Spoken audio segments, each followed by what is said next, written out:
जय हिंद दोस्तों, स्वागत है आपका आज की क्लास में। तो इससे पहले हमने चैप्टर 1 जो है वो 3 पार्ट में कवर किया था। ठीक है, तो सभी की सभी वीडियो जो है वो आप वीडियोस में जाएंगे, चैनल में जाएंगे। चैनल का नाम आप जानते हैं, MVP इंस्टीट्यूट। तो चैनल के वीडियोस में जाएंगे तो आप देखेंगे कि चैप्टर 1 को 3 पार्ट में कवर किया गया है। आपके क्लास 12 अगर फिजिक्स की बात करें तो वो टोटल चैप्टर है 14, और हमने सोचा है टोटल 14वें चैप्टर को 3-3 पार्ट में कवर करेंगे। ठीक है, 3-3 पार्ट में। तो इस सीरीज में अभी चैप्टर 2 चल रहे हैं, स्थिर वैद्युत विभव तथा धारिता। ठीक है, तो जैसे मैंने आपको बताया कि 3 पार्ट में, अब इस चैप्टर को भी 3 पार्ट में कवर करेंगे। चैप्टर 1 को भी 3 पार्ट में हमने कवर किया है, और जो शॉर्ट आंसर है 2 नंबर के, 3 नंबर के, 1 नंबर के, उसको मैं वाइट बोर्ड पे करा रहा हूँ, तो उसकी वीडियोस भी आपको मिल जाएगी उसी में। अभी तो लाइव क्लास कोई नहीं चल रही है, आप वीडियोज़ में जाएंगे, आप नीचे स्क्रॉल करेंगे तो एक ही जैसा जैसे चैप्टर 1 का तो एक ही जैसा थंबनेल है, उस पर नंबरिंग किया होगा 1 2 3। पहले आप पार्ट 1 देखिएगा, 2 देखिएगा, 3 देखिएगा। ठीक है, चैप्टर 1 क्लियर। अब चैप्टर 2 की बारी है। तो आज इस वीडियो में जो आप इस वीडियो पे जिस वीडियो पर क्लिक किए हैं, इसमें केवल पार्ट 1 है। पार्ट 2 कल अपलोड होगा, पार्ट 3 परसों अपलोड होगा। इसी तरह आपके जो 14 चैप्टर हैं वो टोटल, यदि देखिए कोई चैप्टर बड़ा है, कोई छोटा है, यदि कोई हो सकता है कि 2 ही पार्ट में कवर हो जाए, कोई हो सकता है 4 पार्ट में कवर हो। तो जिस हिसाब से मुझे लगेगा कि आप लोग कवर कर सकते हैं, कवर करने का मतलब पढ़ने से ही नहीं है, उसको रिवीजन करने से है, तो उतना पार्ट में ले रहा हूँ। अब चैप्टर 1 को 3 पार्ट में हमने कवर कर दिया है, वीडियो कंप्लीट है, आप लोग उसको देखिएगा, रिविज़न कीजिएगा। चैप्टर 2 को भी हमने सोचा 4 पार्ट में करें, लेकिन मैंने सोचा ज़्यादा लॉन्ग हो जाएगा, तो इसको टॉपिकों को मैंने 3 पार्ट में कवर किया है। 3 पार्ट में ये वीडियो है। तो पार्ट 1 आज आप लोग इसको देख रहे होंगे, पार्ट 2 कल देख लीजिएगा, पार्ट 3 परसों देख लीजिएगा। ठीक है, और इसका एक साथ वीडियो तीनों, जैसे चैप्टर 1 का मैंने 3 पार्ट में पढ़ाया, चैप्टर 2 को 3 पार्ट में पढ़ाया, चैप्टर 3 को 3 पार्ट में पढ़ाया, लेकिन इसका एक मैराथन वीडियो जिसमें एक ही वीडियो में जो वीडियो 3 पार्ट में आ रही थी, चैप्टर 1 की, चैप्टर 2 की, चैप्टर 3 की, उसको एक ही पार्ट में कवर कराऊंगा। तो वो भी वीडियो आप रिवीजन के तौर पे देख लीजिएगा, ये भी देख लीजिए। ठीक है, कोई दिक्कत नहीं है। यदि आप देखना चाहे, यदि आपसे कवर हो सकता है तो उस लॉन्ग वीडियो को ही देख लीजिएगा। यदि आपसे लगता है कि नहीं वहाँ पर कवर नहीं हो पाएगा एक साथ, तो आप छोटे छोटे वीडियो को अगर टारगेट को पूरा करते जाएंगे, उसको रिवीजन करते जाएंगे, तो एग्ज़ाम में आपको बहुत ज़्यादा फ़ायदा मिलेगा। ठीक है, तो अभी तो फ़िलहाल मैं इसको पार्ट वाइज करा रहा हूँ, ज़्यादा लोड नहीं देना चाहता हूँ आपको, और भी सब्जेक्ट होंगे, तो बाकी आप पार्ट वाइज भी इसको तैयार कर सकते हैं। और मेन चीज़, आपको सैटरडे और संडे वीडियो नहीं आएगी, समझ रहे हैं? सैटरडे और संडे वीडियो नहीं आएगी।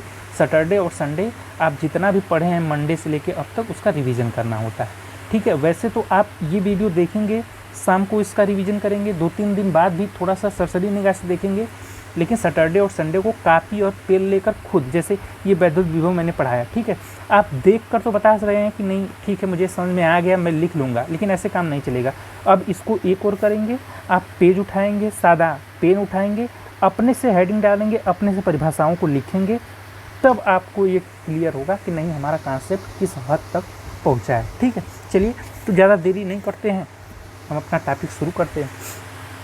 तो आज पार्ट 1, ठीक है, कल पार्ट 2, पार्ट 3, चैप्टर 2 तक खत्म हो जाएगा। फिर चैप्टर 3 3 दिन बाद, आज से 3 दिन बाद, क्योंकि आज तो पार्ट 1, फिर पार्ट 2, पार्ट 3, तो 3 दिन बाद तीसरे चैप्टर का जो पार्ट 1, पार्ट 2, पार्ट 3 होगा वो अपलोड होना शुरू हो जाएगा। तो मेरी रिक्वेस्ट है आप लोगों से कि चैप्टर 2 पे आए हैं तो सबसे पहले आप जाइए प्लेलिस्ट में, आपको ऊपर ही वीडियो मिल जाएगी, नंबरिंग किया गया है 1 2 3 करके होगा। पहले आप पहले पार्ट को देखिएगा, फिर दूसरे पार्ट को देखिएगा, तीसरे पार्ट को देखिएगा। नोट्स आपको बना बनाया मिल जा रहा है, आपको लिखेंगे तो और अच्छा होगा, नहीं लिखेंगे उसका स्क्रीनशॉट लीजिएगा, वीडियो स्टॉप करके सारे टाइपों को लिखते भी जाइएगा और अच्छे से याद होगा। देखिए, पढ़ने का मतलब ये है कि लिखेंगे तो क्या होगा कि वो चीज़ें और अच्छे से दिमाग में अपने बैठेगी, इसलिए लिखने के लिए बोला जाता है। ठीक है, चलिए शुरू करें तब चैप्टर स्थिर विभव तथा धारिता। उसमें था विद्युत आवेश तथा क्षेत्र, चैप्टर 1 क्लियर। चैप्टर 2 पे, और मैं मान के चल रहा हूँ कि आप चैप्टर 1 कंप्लीट करके ही चैप्टर 2 को देख रहे हैं, और कुछ चीज़ें आएंगी इसमें, जो वर्ड आएंगे, अब चैप्टर 1 पढ़ेंगे तभी तो चैप्टर 2 आपको अच्छे समझ में आएगा।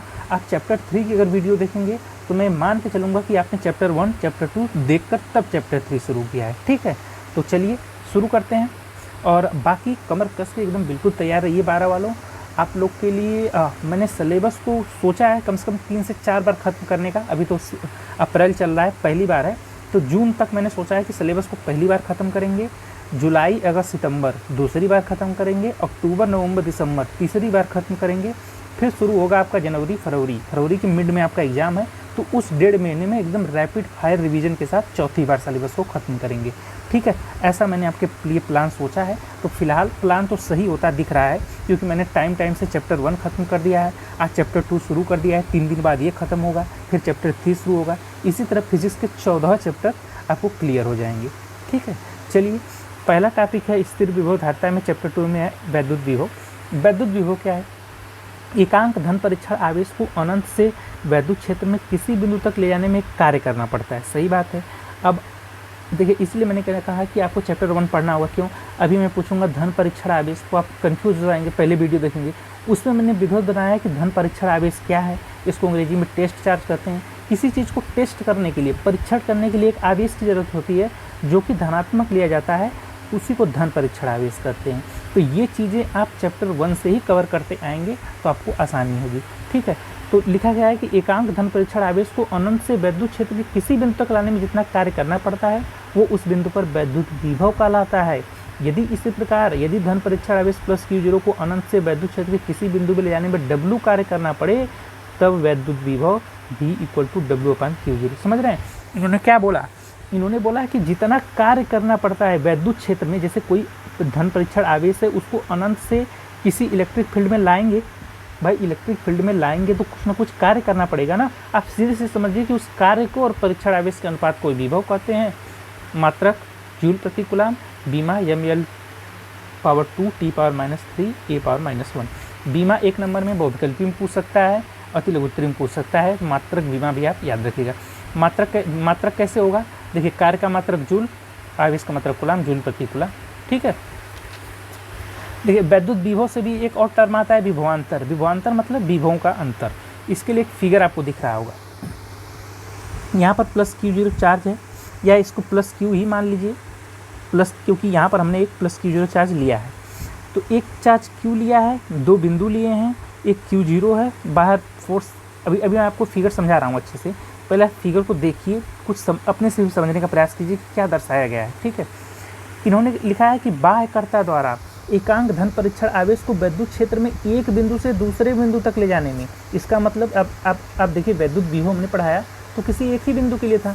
विभवांतर टॉपिक आ गई, मतलब दो बिंदुओं की बात की जाएगी, इसलिए यहाँ पर 2 बिंदु लिया गया है। अब किसी न किसी के वैद्युत क्षेत्र में लाया जाएगा तो कोई ना कोई आवेश होना ही चाहिए। परीक्षण आवेश Q0 की बात हो ही रही है। अब ये दोनों धनात्मक हैं तो प्रतिकर्षण होगा। अब ये फोर्स बाहर की तरफ लगेगा, ये दिखाया गया। फिगर आपने अच्छे से समझ लिया। टॉपिक पे आते हैं। उन्होंने कहा कि बाह्यकर्ता द्वारा एकांक धन आवेश को, इस आवेश की बात हो रही है, उसको वैद्युत क्षेत्र में, किसके वैद्युत क्षेत्र में, इस प्लस Q, भाई आवेश होगा तो वैद्युत क्षेत्र होगा ना। अब ये मत कहिएगा कि वैद्युत क्षेत्र क्या है, इसकी ये पहले चैप्टर में कवर कर दिया गया है। ठीक है, तो अब पहला चैप्टर देखकर ही आप चैप्टर 2 देखेंगे। इन बिंदुओं के बीच विभवांतर करते हैं, किसको? दूसरे बिंदु तक लिए गए कार्य को अब B से A तक लाएंगे। अगर B से A तक लाएंगे तो इन बिंदुओं के बीच का विभवांतर, अभी मैंने ऊपर आपको बताया है कि V = होता है W/Q0। अब यहाँ पर इस चार्ज को Q0 को B से A तक लाया गया है, तो जहाँ विभव के लिए टर्म यूज किया जा सकता है V, अब इन 2 बिंदुओं के बीच विभवांतर को क्या लिखेंगे? VA - VB W/Q0। लिखा है कि यदि धन परीक्षण आवेश Q0 को बिंदु B से A तक ले जाने में किया गया कार्य W हो, तब बिंदुओं A व B के बीच वैद्युत विभवांतर क्या होगा? VA - VB = W/Q0। ठीक है, यहाँ तक टॉपिक आपको क्लियर हो गई। चलिए आगे बढ़ें। 1 वोल्ट की परिभाषा। अब आप पूछेंगे वोल्ट क्या है? तो इस विभव का मात्रक, जिसको आप जूल प्रति कूलम लिख रहे हैं, इसको डायरेक्ट अगर बोलना होगा तो वोल्ट बोलेंगे। V से वोल्ट, V से वैद्युत विभव। ठीक है, अब 1 वोल्ट की परिभाषा इस फार्मूलेशन इन्होंने निकाला है। इन्होंने क्या कहा कि यदि वैद्युत क्षेत्र में किसी परीक्षण आवेश को एक बिंदु से दूसरे बिंदु तक ले जाने में 1 जूल प्रति कूलम कार्य किया जाए। समझ रहे हैं? यहाँ पर इन्होंने गिनती नहीं दिया कि कितने जूल कार्य किया जाए, इन्होंने केवल बोला कि B से A तक कोई आवेश है, ये कोई आवेश मतलब ये टेस्ट चार्ज है। अब परीक्षण आवेश को लाया गया, जो कार्य है उसके परीक्षण आवेश के अनुपात को इन्होंने वैद्युत विभव बोल दिया। अब ये अगर यहाँ पर V A minus V V की वैल्यू 1 वोल्ट रखेंगे, आप बताइए अगर इसको 1 करना हो तो आप यहाँ क्या करेंगे, कार्य को भी तो 1 जूल प्रति कूलाम, मतलब यहाँ पर लिखा है ना कि जूल प्रति कूलाम, मतलब आवेश को भी 1 करेंगे, कार्य को भी 1 करेंगे, तब तो विभवांतर 1 वोल्ट होगा। तो इसी चीज़ को बस इस रूप में लिख दिया गया है कि यदि विद्युत क्षेत्र में किसी परीक्षण आवेश को एक बिंदु से दूसरे बिंदु तक लाने में 1 जूल, देखिए 1 जूल क्यों किया जा रहा है इसका, अच्छा आप बताइए V A minus V V की वैल्यू 1 कब होगी, जब इसकी भी वैल्यू 1 हो, इसकी भी वैल्यू 1 हो, या इसकी वैल्यू 2 हो तो इसकी वैल्यू 2 हो।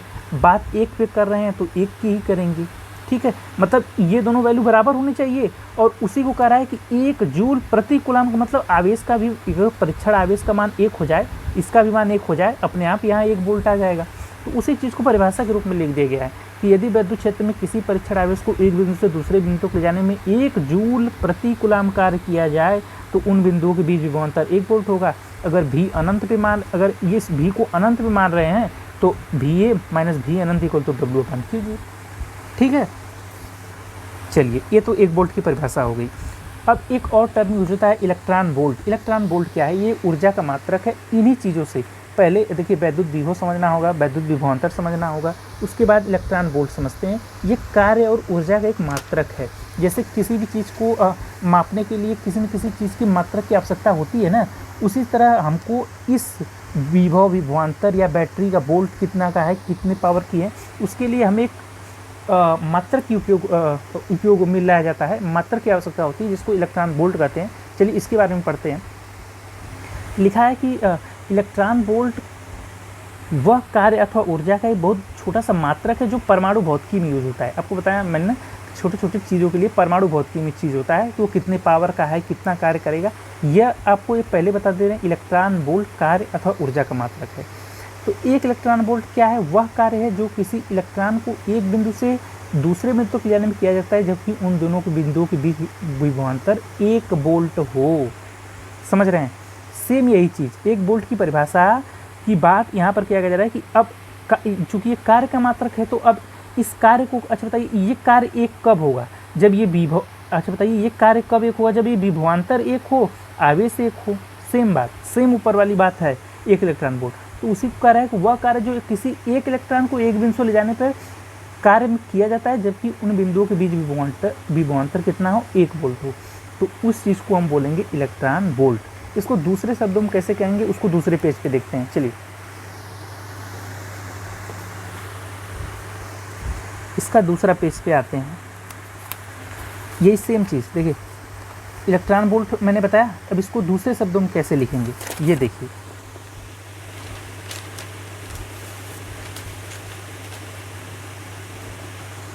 दूसरे शब्दों में एक इलेक्ट्रॉन वोल्ट वह गतिज ऊर्जा है जो किसी इलेक्ट्रॉन को 1 वोल्ट विभवांतर द्वारा त्वरित होने पर अर्जित करता है। या तो आप उस परिभाषा को लिख देंगे, ये भी सेम बात है, इस बात को थोड़ा सा घुमा कर बोल दिया गया है कि एक इलेक्ट्रॉन वोल्ट वह ऊर्जा है, गतिज ही ऊर्जा होगी, भाई इलेक्ट्रॉन है मूव तो करेगा, जो 1 वोल्ट विभवांतर द्वारा त्वरित होने पर अर्जित होता है।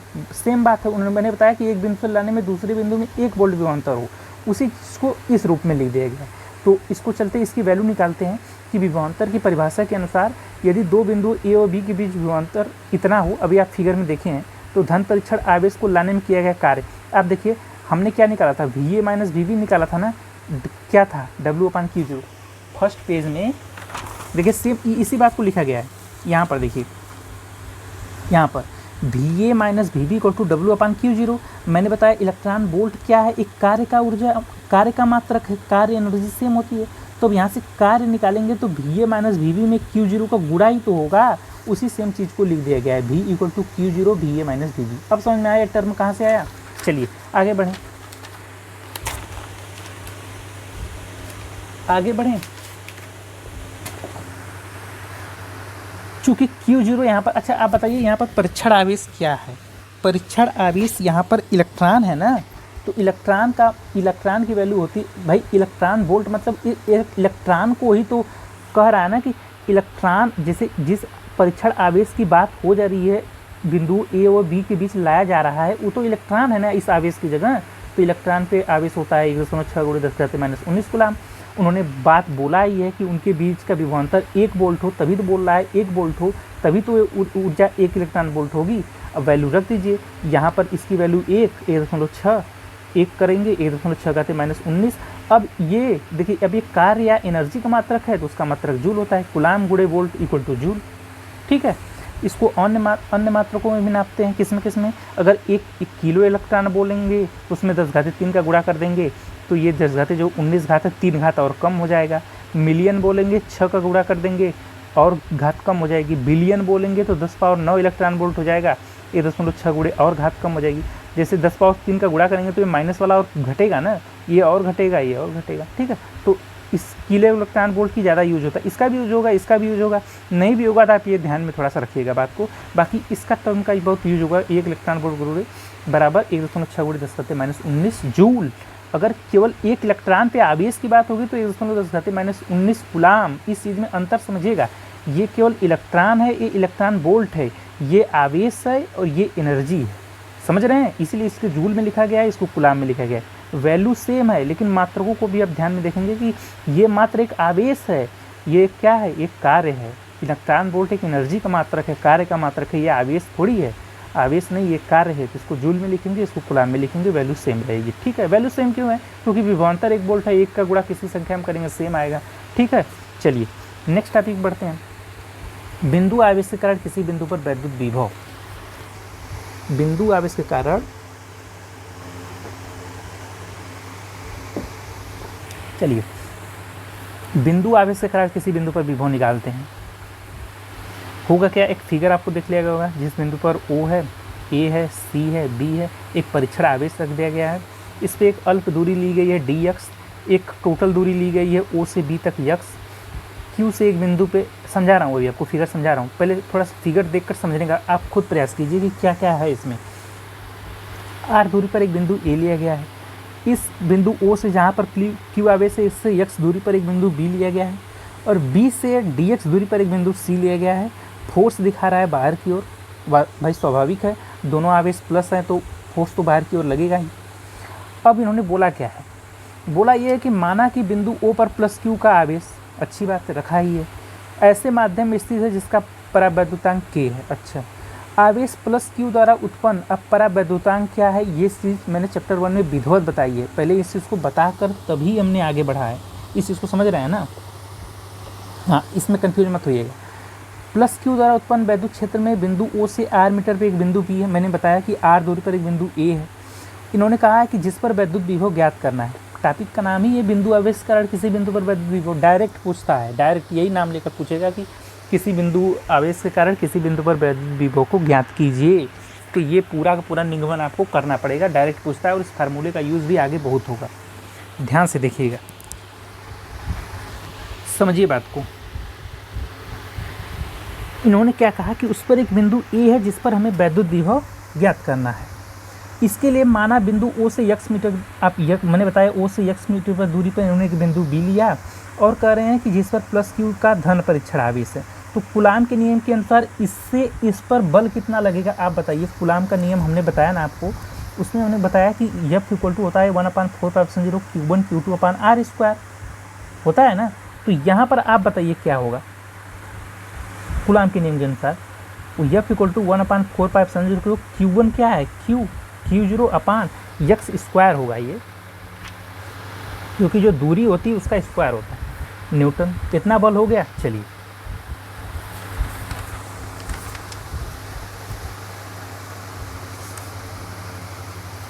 माना कि B से +Q की ओर अनंत सूक्ष्म दूरी dx अर्थात -dx दूरी पर एक अन्य बिंदु C है। कहाँ पर, मैंने आपको देखिए यहाँ पर देखिए, इन्होंने कहा है कि माना कि B से C दूरी पर -dx क्यों बोल रहा है, क्योंकि आप देखिए अगर इसको मूल बिंदु मानेंगे तो हम इधर y किस पे जा रहे हैं, अच्छा बताइए, आप बताइए किस पे जा रहे हैं, x अक्ष के ऋणात्मक दिशा में जा रहे हैं ना, इसलिए इसको -dx बोल रहा है।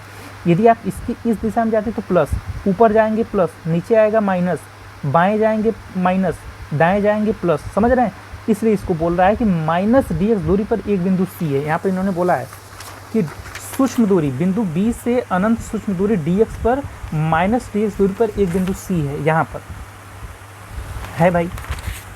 परीक्षण आवेश प्लस क्यू को बल F के विरुद्ध बिंदु से B तक ले जाने में किया गया कार्य। अब इन्होंने बोला है कि इस प्लस क्यू जीरो को इतने सूक्ष्म दूरी तक ले जाने में कार्य करना पड़ेगा। क्यों करना पड़ेगा कार्य, आप बताइए। यदि बल दोनों के विपरीत, अगर इन दोनों के बीच एक ऐसा बल कार्य कर रहा है जो इन दोनों को दूर ले जाना चाहता है, तो आप इस आवेश को इस आवेश के नज़दीक ही तो ला रहे हैं। कितना ला रहे हैं, dx दूरी पर ला रहे हैं, तो इतने में कितना कार्य करना पड़ेगा। यदि आप ये निकाल लिए तब पूरे x दूरी के लिए निकाल लेंगे, समझ रहे हैं। यदि आप एक छोटी, इसलिए एक आप कहेंगे ना कि ए और बी लिए होते, सी क्यों लिया है। सी इसलिए लिया है कि पहले आप छोटी सी दूरी को, इस आवेश को इसके नज़दीक ला रहे हैं, तो पहले आप इसको एक अल्प दूरी के लिए निकालेंगे कार्य, ठीक है। अब निकालेंगे पूरी दूरी के लिए, ये कहने का मतलब है। चलिए समझते हैं इसको। तो इन्होंने कहा कि केवल बिंदु सी तक ले जाने में किया गया कार्य, बल कितना है 1/4π को Q0/x² गुणे दूरी, भाई बल गुणे दूरी तो कार्य होता है -dx, इतना जूल। ऋणात्मक चिन्ह क्यों लगाएं, क्योंकि भाई निगेटिव दिशा में जा रहे हैं, तो भाई ऋणात्मक दिशा में जा रहे हैं तो ऋणात्मक ही लगेगा। अब परीक्षण आवेश Q0 को अनंत से बिंदु A तक ले जाने में किया गया कार्य, समझ रहे हैं। अब देखिए हमने इसमें केवल एक स्मॉल दूरी लिया था dx, अब कह रहा है इस अनंत से यहाँ तक ले जाने में, A तक ले जाने में किया गया कार्य, A तक ले जाने में किया गया। अब बताइए A तक, अगर इसको A तक लाना है तो A तक लाना है तो इन्फिनिटी से कहाँ तक ला रहे हैं, R दूरी तक ला रहे हैं ना। देखिए इससे इसकी दूरी कितनी है, R दूरी है, तो आप इसको इन्फिनिटी से अनंत से इस बिंदु को, मान लीजिए अनंत पर है, अगर इसको पहले dx दूरी पर लाए, यहाँ से यहाँ तक इसकी दूरी x है, तो आप इसको किस रीजन में ला रहे हैं, R तक ला रहे हैं। इसलिए इस पर एक लिमिट लगा है, क्या, अनंत से लेके R -1/4π Q0/dx। ये देखिए, ये क्लास 12 में जाएंगे आप लोग, तो आप लोग बायोलॉजी वाले समझिए थोड़ा सा, ये समाकलन का चिन्ह है। मैथ वाले तो अगर समाकलन, तो अभी आपका चैप्टर आगे है, हो सकता है आपको पढ़ाया गया हो, तो ये समाकलन का चिन्ह है। समाकलन का चिन्ह होता है जैसे छोटे छोटे पार्टिकल होते हैं उनको जोड़ा जाता है, उसकी एक लिमिट होती है, जो लिमिट होती है जैसे जहाँ से ला रहे हैं और जहाँ तक ला रहे हैं। अब कहाँ से ला रहे हैं, अनंत से ला रहे हैं, R दूरी तक ला रहे हैं, तो इस प्रकार का लिमिट यूज किया जाता है, जिसको अवकल समीकरण के रूप में अवकलन समाकलन जो होता है, ये उस टाइप का चीज़ होता है। इस चीज़ को आपको थोड़ा सा समझना होगा, ठीक है। मैथ वाले तो बराबर समझ जाएंगे, लेकिन बायोलॉजी वालों को थोड़ा सा दिक्कत होगी, इस टर्म को आपको समझना होगा। देखिए इस प्रकार का चिन्ह होता है जिसको समाकलन बोलते हैं, dx ये अवकलन का चीज़ है। तो इस प्रकार समाकलन जब करते हैं तो उसमें जो कांस्टेंट होता है वो बाहर आ जाता है, जो वेरिएबल होता है, जो चर होता है, उसका समाकलन निकाला जाता है। आप पढ़ेंगे गणित तो उसमें आपको बताया जाएगा कि 1/x², जो 1/x² का समाकलन होगा वो 1/x होगा, समझ रहे हैं, 1/x होगा, -1/x² का जो समाकलन होगा वो 1/x होगा। ये आपको थोड़ा सा बायोलॉजी वाले आप लोग याद रखिए, मैथ वालों को आप लोग को पूरा पता होगा कि ये टर्म कैसे चेंज हो रहा है, ठीक है। मैं मैथ का ही स्टूडेंट रहा हूँ, मैं तो उसको पूरा विधिवत बता दूंगा, लेकिन बायोलॉजी वाले आप लोग थोड़ा सा याद रखिएगा, ठीक है। अगर मैं मैथ पढ़ाता हूँ तो समाकलन तो पढ़ाना ही है, तो मैं फिजिक्स के लिए भी, जितना फिजिक्स के लिए ज़रूरी है मैथ, उतना मैं एक वीडियो बना दूंगा कि फिजिक्स में जितने भी अवकल समीकरण आएंगे या समाकलन आएगा, तो उतना ज़रूरी के लिए मैं बायोलॉजी वाले के लिए वीडियो बना दूँगा, ठीक है। और मैथ वालों के लिए अगर मैथ पढ़ाया तो मैथ का भी पढ़ाना ही है, चलिए ठीक है। फिलहाल तो फिजिक्स चल रही है, तो मैथ पे आएंगे तो मैथ का भी क्लियर होगा, नहीं कोई और टीचर होंगे एक चैनल पे तो वो पढ़ाएंगे आप लोग को मैथ, ठीक है, देखा जाएगा, वो आगे की बात है। तो 1/4π Q0 1/x, देखिए लिमिट में होता क्या है कि पहले हम अपर लिमिट रखते हैं, फिर लोअर लिमिट रखते हैं, बीच में चिन्ह माइनस लगाते हैं। समाकलन का जब आप पढ़ेंगे तो रूल है। तो 1/4π Q0/R जूल। बायोलॉजी वाले नहीं समझ में आ रहा है, रट लेना। मैथ वाले पूरा समझ रहे हैं कैसे लिमिट रखी गई है और कैसे क्या हुआ है, ठीक है। अतः प्लस क्यू के कारण बिंदु ए पर वैद्युत विभव कितना हो जाएगा, V = W/Q। ये तो आप W निकाले ना, हमको चाहिए था क्या, टॉपिक क्या थी, वैद्युत विभव, किस बिंदु आवेश के कारण किसी बिंदु पर वैद्युत विभव निकालना था। तो विभव क्या हो जाएगा, W/Q0।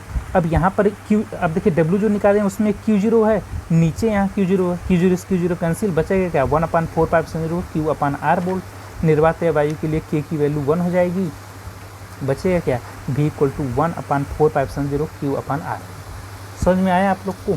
देखिए करना क्या था, वैद्युत विभव, विभवांतर, इलेक्ट्रॉन वोल्ट, सारी चीज़ें पढ़ा चुका था मैं। उसके बाद एक टॉपिक आपको आई बिंदु आवेश कारण किसी बिंदु पर वैद्युत विभव। ये टॉपिक ऐसी थी जो थोड़ा बायोलॉजी वालों को प्रॉब्लम हो गया इसमें।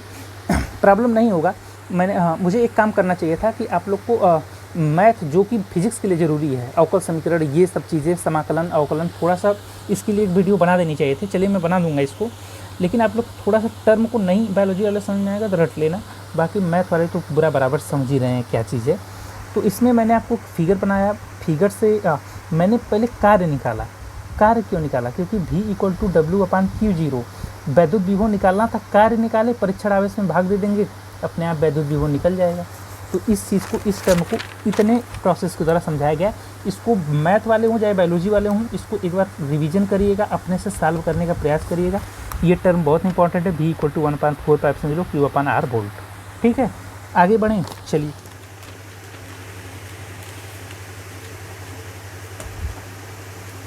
चलिए आगे बढ़ जाते हैं। बिंदु आवेश समूह के कारण वैद्युत विभव। देखिए V = 1/4πε0 Q/R है बिंदु के कारण, बिंदु आवेशों के कारण। बिंदु आवेशों मतलब कई आवेशों तब क्या होगा, सीधे सीधे आप समझ लीजिए कि 1/4πε0 सेम रहेगा। भाई आवेश होंगे तो दूरी तो वो अलग होगी, Q1 Q2 Q3 Q4, R1 R2 R दूरी बदलेगी, आवेश प्लस होगा प्लस, माइनस होगा माइनस, इस तरह वोल्ट होगा। नहीं आपको लिखना होगा तो इस तरह लिख दीजिएगा कि वैद्युत विभव एक अदिश राशि अतः किसी बिंदु पर कई आवेशों के कारण वैद्युत विभव को बीजगणितीय रीति से जोड़कर ज्ञात करते हैं। अगर आवेश प्लस Q2 प्लस Q3, अब यहाँ मत कहिएगा कि ये प्लस माइनस क्यों है, आवेश से अगर प्लस माइनस रहेगा, दूरी चेंज रहेगी तो सेम 1/4πε0 सेम रहेगा। ये चीज़ Q1/R1 हो जाएगा। अगर आवेश Q3 है तो प्लस हो जाएगा, माइनस तो माइनस, प्लस है तो प्लस, ऐसे हो जाएगा। ठीक है, तो ये बिंदु आवेशों के कारण वैद्युत विभव है। मैंने इसको देखा सिलेबस में था तो इस टॉपिक को भी मैंने कंक्लूड कर लिया। ठीक है, चलिए आगे बढ़ते हैं। आगे आपकी टॉपिक है बहुत इंपॉर्टेंट, वैद्युत स्थिति ऊर्जा, इलेक्ट्रोस्टैटिक पोटेंशियल एनर्जी। इसको भी देखते हैं। इलेक्ट्रोस्टैटिक पोटेंशियल एनर्जी, ये भी क्या है?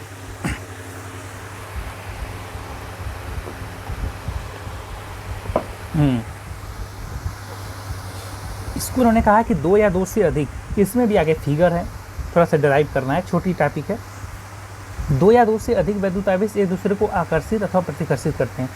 ये थोड़ा आपको टॉपिक को समझाने के लिए लिखा गया है, परिभाषा नीचे है, यहाँ पर है, थोड़ा सा समझिए कि 2 अथवा 2 से अधिक वैद्युत आवेश, सही बात है, या तो आकर्षित करेंगे या तो प्रतिकर्षित करेंगे।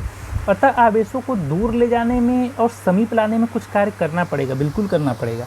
अब यह कार्य उन आवेशों के निकाय, मतलब जो दोनों आवेश आप लेंगे, निकाय उसी सिस्टम को बोला जा रहा है।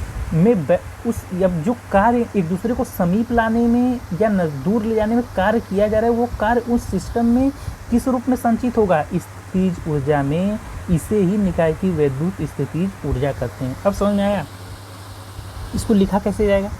आवेशों की किसी निकाय की स्थिर वैद्युत स्थितिज ऊर्जा उस कार्य के बराबर होती है जिन आवेशों को अनंत से परस्पर समीप लाकर निकाय की रचना करने में किया जाता है। सेम इसी बात को, इसको सरल शब्दों में लिखा गया है, इसको परिभाषा के रूप में लिखा गया है कि भाई 2 आवेश हैं, एक दूसरे को समीप लाने में अनंत से जितना कार्य किया जाएगा, उस सिस्टम में वो एनर्जी क्या हो जाएगी?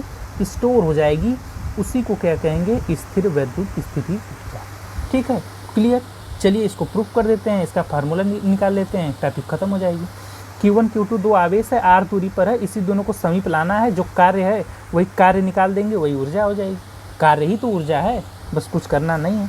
अब इस जो ये फिगर बनाए हैं, इसको थोड़ा सा लंबा चौड़ा लिखना है। कैसे लिखना है कि माना एक निकाय AB है, 2 आवेशों प्लस Q1 प्लस Q2 से बना है। भाई 2 आवेशों की बात हो रही तो 2 आवेश लेना ही पड़ेगा, जो कि एक दूसरे से R मीटर की दूरी पर। माइनस भी लेंगे थोड़ा सा प्लस माइनस चिन्ह में चेंज आएगा, इसलिए दोनों को प्लस लिया गया है।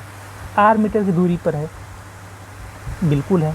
इस निकाय की स्थिर वैद्युत स्थिति ज्ञात करने के लिए मान लो कि Q2 बिंदु B पर न होकर अनंत पे है, क्योंकि परिभाषा में बोला गया है कि अनंत से लाकर रचना किया जाता है। तो यहाँ पर बिल्कुल अनंत दिखाया ही नहीं जा सकता, इसलिए बिंदु B लिया गया है। अनंत दिखाया जा सकता है, इस पर नहीं दिखाया जा सकता, डॉट डॉट करके दिखाया जा सकता है। मान लो ये B पर नहीं, अनंत पर है। अब एक दूसरे को समीप कब लाया गया है?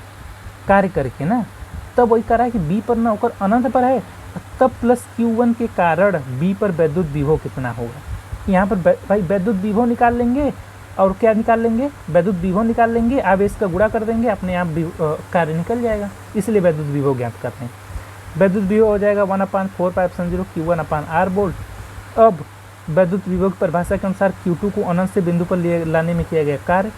अब मैंने आपको बताया था ना वैद्युत विभव क्या होता है, कार्य अपान आवेश, यही तो होता है। तो कार्य क्या हो जाएगा, आवेश गुणे वैद्युत विभव। अब वैद्युत Q2 का इसी वैद्युत विभव में गुणा कर देंगे, कार्य निकल जाएगा। कितना आ जाएगा 1/4π Q1 Q2 अपन R। तो भाई Q2 को गुणा इसमें करेंगे, यहाँ तो Q1 है ही, 1/4π R है ही, केवल Q2 जुड़ जाएगा। अब अतः यह निकाय Q1 Q2 की स्थिति ऊर्जा U, अब इसे W को ही U से प्रदर्शित किया गया है। अब ये स्थिति ऊर्जा है ना, तो इस कार्य ही ऊर्जा के रूप में संचित हो जा रहा है, जैसे कह सकते हैं कार्य ही एनर्जी है, उसको U से डिनोट कर दीजिए। 1/4π Q1 Q2 अपन R को डिराइव कर दिए, जितने नंबर का है आपको मिल जाएगा। ठीक है, ताकि को समझिए भी, नंबर के लिए थोड़ी पढ़ना है, समझना भी है। चलिए हाँ, एक टॉपिक और आपके सिलेबस में थी समविभव पृष्ठ, बहुत पूछा जाता है, 2 या 3 नंबर में पूछा जाता है। समविभव पृष्ठ शब्द से आपको क्या पता चले, समविभव पृष्ठ मतलब कहीं ना कहीं विभव समान होगा यही चीज़ है इसमें। इक्विपोटेंशियल सरफेस मतलब ऐसा सरफेस जहाँ पर विभव समान हो। एक आवेश दिखाया गया है, इसके ऊपर एक पृष्ठ खींचा गया है, जहाँ पर आपको वैद्युत बल रेखाएं वैद्युत क्षेत्र में खींचा गया है, जो वो दिखाया गया है। समझते हैं इसको, ये भी क्या है, कह रहा है कि किसी वैद्युत क्षेत्र में खींचा गया वह पृष्ठ जिस पर स्थित सभी बिंदुओं पर वैद्युत विभव बराबर हो, समविभव पृष्ठ कहलाता है।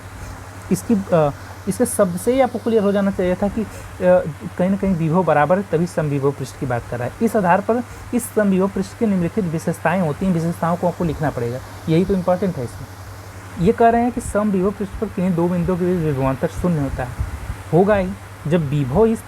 जब सभी बिंदुओं पर विभव समान है तो उसका विभवांतर, जब दो संख्या समान है तो उसका अंतर शून्य होगा ही। जब विभव समान है तो उसका अंतर तो शून्य होगा ही, इसी चीज़ को उन्होंने लिखा है। अतः आवेश समविभव एक बिंदु से दूसरे बिंदु पर ले जाने में कोई कार्य नहीं कर। अच्छा बताइए, जब विभव शून्य हो जाएगा, अब मैंने आपको बताया कि V = W/Q0, जब विभव शून्य हो जाएगा, अंश में W है ना, तो जीरो, अगर हर जीरो करेंगे तो अनंत हो जाएगा। मैंने आपको क्या बताया, V = W/Q0, ये कह रहे हैं कि V ही जीरो हो गया, तो अब बताइए W भी तो जीरो हो जाएगा, कार्य तो जीरो अपने आप हो जाएगा ना। अगर इसको जीरो कर देंगे, इसका गुणा कर देंगे, तो ये W तो अपने आप जीरो हो जाएगा कि नहीं हो जाएगा। उसी चीज़ को कह रहे हैं कि समविभव पृष्ठ पर किन्हीं दो बिंदुओं के बीच विभवांतर शून्य होता है। अतः किसी आवेश को समविभव पृष्ठ के एक बिंदु से दूसरे बिंदु तक ले जाने में कोई भी कार्य नहीं करना पड़ेगा। कार्य कहाँ से करना पड़ेगा, विभव शून्य, कार्य शून्य। दूसरी पॉइंट उन्होंने क्या लिखा है, समविभव पृष्ठ प्रत्येक बिंदु पर वैद्युत क्षेत्र की दिशा के लंबवत होता है। बिल्कुल होगा भाई, विभव समान है तो ये पृष्ठ के लंबवत ही आएगा। वैद्युत क्षेत्र में भिन्न भिन्न बिंदुओं पर वैद्युत क्षेत्र की दिशाएं बल रेखाओं द्वारा प्रदर्शित करती हैं, अतः समविभव पृष्ठ के प्रत्येक बिंदु पर बल रेखाएं पृष्ठ के लंबवत होती हैं। उसी बात को यहाँ पर लिखा गया। हाँ, दो समविभव पृष्ठ परस्पर प्रतिच्छेदन नहीं कर सकते। यदि ऐसा होगा तो प्रत्येक प्रतिच्छेदन बिंदु पर वैद्युत क्षेत्र की दो दिशाएं होगी, जो कि असंभव है। ये तो वैद्युत बल रेखाओं के गुण में भी मैंने आपको बताया होगा कि जो ये एक दूसरे को कभी नहीं काटती हैं, काटेंगे दो दिशा प्रदर्शित करेंगे, जो कि असंभव है। इसलिए ये एक दूसरे के लंबवत होती हैं, जो कभी एक दूसरे को काट ही नहीं सकती। ठीक है, लंबवत है तो कहाँ से काटेंगी, अगर कोई रेखाएं तिरछी हैं, अगर तिरछी जा रही हैं, दो रेखाएं तिरछी हैं तो काट सकती हैं। जब लंबवत हैं एक दूसरे को तो काटने का कोई सवाल ही नहीं है। वही चीज़ ये तीनों पॉइंट में सारी चीज़ें बताई गई। ठीक है, ये टॉपिक भी खत्म। चलिए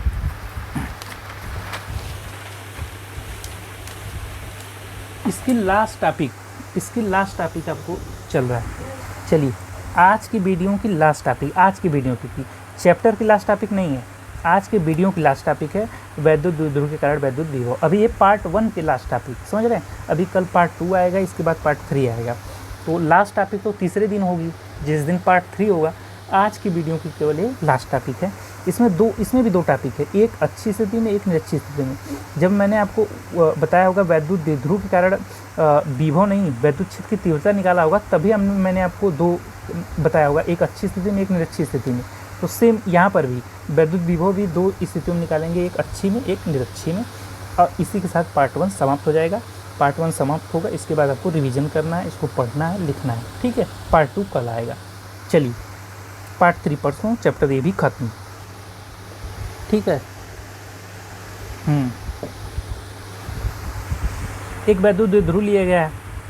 वैद्युत द्विध्रुव का आघूर्ण क्या होता है, इसकी संरचना कैसी होती है, इसकी पूरी चर्चा चैप्टर 1 में हो चुकी है। यहाँ पर हम टॉपिक को पढ़ेंगे। ठीक है, जो बच्चे वीडियो को देखे होंगे पहले चैप्टर वाला, वो तो उनका कोई क्वेश्चन ही नहीं होगा।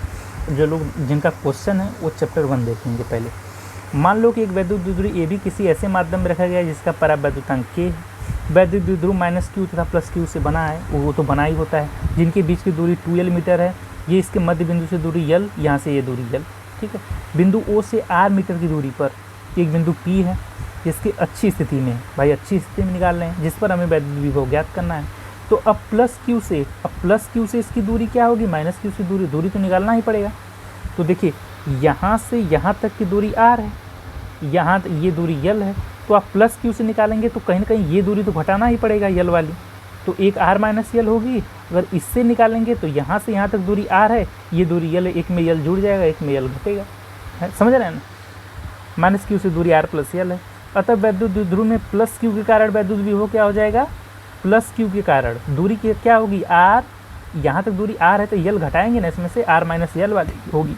मैंने आपको बताया था वैद्युत विभव क्या होता है, v = 1/4 समझ लो q/r, दूरी r - l है, r - l -q के कारण वैद्युत विभव माइनस चिन्ह लग जाएगा, -1/4 समझ लो q/r + l, -q के कारण ये दूरी r वाली दूरी प्लस l दूरी जुड़ जाएगी, r + l हो जाएगा। अब वैद्युत विभव एक अदिश राशि है तो परिणामी इनका जोड़ने पर प्राप्त होगा v1 + v2, लेकिन यहाँ पर माइनस है तो माइनस हो जाएगा, 1/4 q/r - l, r + l। अब भाई ये कांस्टेंट है, कांस्टेंट की बात ही नहीं, कॉमन है, 1/4 k, ये तो कॉमन है, बाहर हो जाएगा, 1/r - l 1/r + l। इन दोनों का एलसीएम लेंगे, इतना तो बायोलॉजी वाले होंगे या मैथ वाले होंगे, पढ़े ही होंगे, मैथ तो आपकी इतनी तो थी ही इसके पहले। r + l, r²- देखिए a + b, a - b, ये हो जाएगा, इसमें भाग देंगे, जो बचेगा अंश में गुणा करके लिख देंगे r + l - r - l, minus है अंदर प्लस हो जाएगा, q/4 की सेम है। आप देखिए आप इसको तोड़ेंगे तो r से r कैंसिल हो जाएगा, ये l और ये प्लस l, ऋण है तो धन l हो जाएगा, 2l बचेगा, r - l² बचेगा क्या, 1/4 2l आगे 2l q को 2ql लिख दिया गया है, सेम चीज़, इसी चीज़ को r² - l²। ठीक है, समझ रहे हैं इस चीज़ को, सिंपल चीज़ है। अब बताइए ये क्या है, 2ql क्या है, आप बताइए, आप पढ़े हैं ना, 2ql क्या है, 2l में q को गुणा कर देते तो वैद्युत द्विध्रुव आघूर्ण प्राप्त होता है ना, इसकी जगह p लिख देंगे हम आगे। ये क्या है, वैद्युत द्विध्रुव का आघूर्ण ही तो है, तो v = 1/4 p/r² - l²। वैद्युत क्षेत्र की तीव्रता निकाले थे उस समय भी मैंने आपको बताया था कि l का मान r के अपेक्षा बहुत कम है, इसलिए आप l को नगण्य मान सकते हैं। वही सेम चीज़ लिख के l को नगण्य मान दिया गया है, बचेगा केवल r²। निर्वात या y को लेके की वैल्यू 1 रख देंगे, v = 1/4 p/r² वोल्ट, p की वैल्यू कोई पूछे 2l3, खत्म हो गया, अच्छी स्थिति, समझ में आ गया आपको। फिगर की बात करें तो फिगर आपको दिख रहे हैं, यहाँ पर सारी गणित की संकृतियाँ थीं, लस लेना है, भिन्न आप पढ़े हैं, भिन्न की तरह सॉल्व किया गया है, ठीक है, कोई दिक्कत नहीं। चलिए निरक्षी रेखा पे देखते हैं, निरक्षी रेखा पे 0 होता है, कैसे चीज़ निकालते हैं, -q + q। अच्छी स्थिति की बात करें तो इसकी इस दिशा में लिया गया था, निरक्षी स्थिति में ऊपर एक बिंदु P लिया गया है, यहाँ भी मध्य बिंदु से दूरी ये है। अब बताइए ये दूरी सेम है, पाइथागोरस प्रमेय अगर लगाएंगे तो ये दूरी सेम है। अब चूंकि एक प्लस है एक माइनस है, जब दूरियाँ सेम है तो उनका विद्युत विभव अंतर ही शून्य हो जाता है, इसलिए शून्य है। देखते हैं इसको। अब मान लो कि बिंदु P वैद्युत द्विध्रुव AB की लंबार्थक रेखा पे उसके मध्य बिंदु से उसे r मीटर की दूरी पर, ये दूरी r है, ये दूरी कितनी है, r है। अतः +q के कारण विभव, अच्छा बताइए +q के कारण बिंदु P पर विभव कितना होगा, +q के कारण 1/4 q/bp, ये दूरी bp माने, दूरी निकाल कर क्या करेंगे, ये भी दूरी निकालेंगे तो √r² + l² आएगा, लेकिन दूरी निकालेंगे भी तो यही ना आएगा, r² + l², पाइथागोरस प्रमेय से ये भी आएगा r² + l², यहाँ तक दूरी l है, इसलिए इसको डायरेक्ट मैंने bp ap लिख दिया है, क्योंकि मतलब है नहीं, बराबर है, घट के शून्य होना है ये। तो -q के कारण निकालेंगे, वही सेम चीज़ माइनस में। अब चूँकि AP BP बराबर है, दोनों का अंतर AP BP बराबर है, यहाँ पर AP की जगह BP लिख दीजिए या BP की जगह AP लिख दीजिए, दोनों बराबर हैं। आवेश का परिमाण सेम ही है, एक प्लस है एक माइनस है, वैद्युत विभव शून्य आ जाएगा, समझ रहे हैं। यहाँ V1 + V2 तो है ही, लेकिन एक विभव तो ऋणात्मक है ना -q के कारण, और बाकी चीज़ें सेम है, तो इसका अंतर शून्य हो जाएगा, ठीक है। लेकिन अच्छी स्थिति में ऐसा नहीं था ना, लेकिन वैद्युत क्षेत्र की तीव्रता में भी निकाले थे तो निरक्षीय रेखा पे शून्य नहीं होगा, वैद्युत विभव केवल शून्य होगा, तीव्रता कभी शून्य नहीं हो सकती। समझ रहे हैं ना। चलिए, तो पार्ट 1 समाप्त हो गया। टोटल 40 मिनट का वीडियो है, थोड़ा लंबा हो गया। अब लंबा तो ले ही जाना पड़ेगा, या जैसे कैसे इसको 60 में कवर करें, समझ रहे हैं। तो पार्ट 1 कवर हो गया है। कल पार्ट 2 आएगा, आप लोग देखिएगा। इसके बाद पार्ट 3 आएगा, उसको देखिएगा। जो लोग चैप्टर 1 नहीं देखें, चैप्टर 1 देखिएगा। इसके बाद तीसरा आएगा, चौथा, 5वां, 6वां, 7वां, 8वां, 9वां, 10वां, 11वां, 12वां, 13वां, लास्ट चैप्टर 14वां है। वो भी 14 चैप्टर पढ़ा के फिर से 1 जून से फिर से आपका सिलेबस पहले चैप्टर से शुरू करना है। तो आप लोग उस बार पढ़ाऊँगा तो ये नोट्स पे नहीं, उस बार वाइट बोर्ड पे पढ़ाऊँगा। तो ये नोट्स वाला वीडियो भी आप लोग देखते रहिएगा। ये नोट्स आपको सीधे टेलीग्राम चैनल EMBP इंस्टीट्यूट बनाऊँगा तो उसमें आपको डाल दूँगा। बाकी आपके घर कोई ऐसा है जो रेलवे की तैयारी करता हो, कंपटीशन एग्जाम की तैयारी, किसी भी तैयारी करता हो, तो इस चैनल के उसमें आप देखेंगे, चैनल खोलेंगे तो उसके बायो में है या ऊपर ही है चैनल का लिंक, मैंने अपने सेकंड चैनल का जोड़ा है, उसको भी सब्सक्राइब करके रखिएगा अगर कोई कंपटीशन का वीडियो देखता है, तैयारी करता है तो। ठीक है, चलिए बाकी मिलते हैं नेक्स्ट वीडियो में, तब तक के लिए बाय।